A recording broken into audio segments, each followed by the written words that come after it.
गोरी गवागे मोर दिल।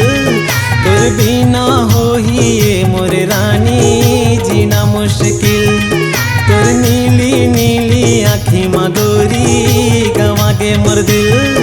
तोर बिना होही ये मोर रानी जीना मुश्किल।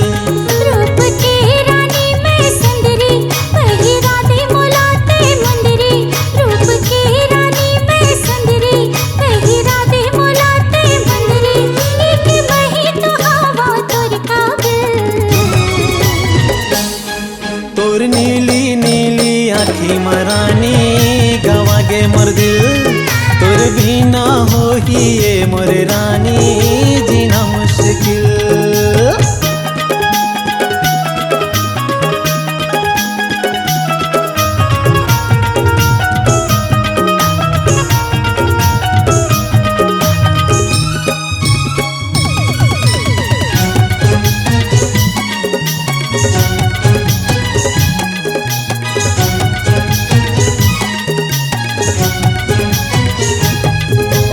जान ले ज्यादा चाहत हो तोला ए मोर फूल कहना। मोला बना ले मिठू अपन बन जात मोर मैना।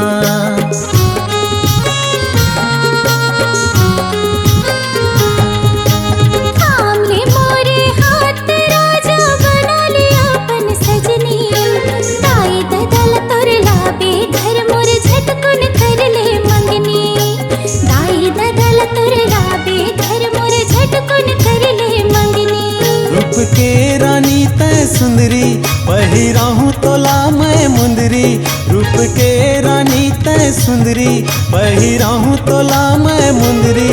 एक ती तो हा बस मोर काबिल। मोर नीली नीली आँखी मा राजा गवागे तोर दिल। तोर बिना होही ये मोर राजा जीना मुश्किल।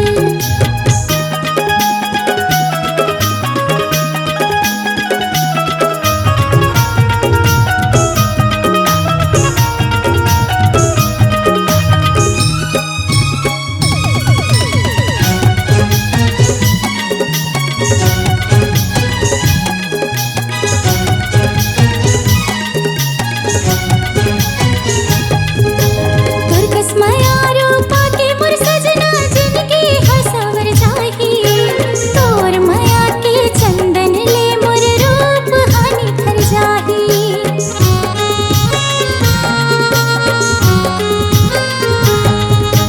करत हूँ वादा खावत हूँ क्रिया लाहूँ तोला अपन अंगना।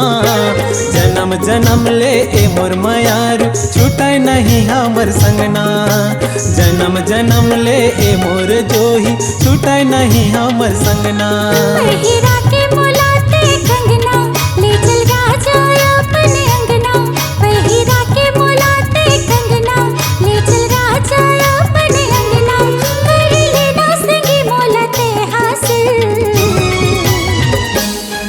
तोर नीली नीली आँखी मा रानी उड़ागे मोर दिल। तोर बिना होही ये मोर रानी जीना मुश्किल।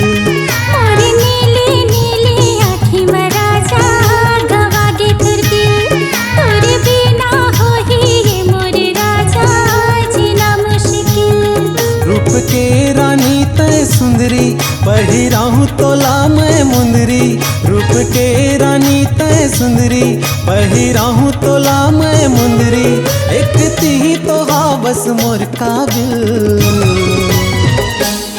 मोर नीली नीली आँखी मा राजा गवागे तोर दिल।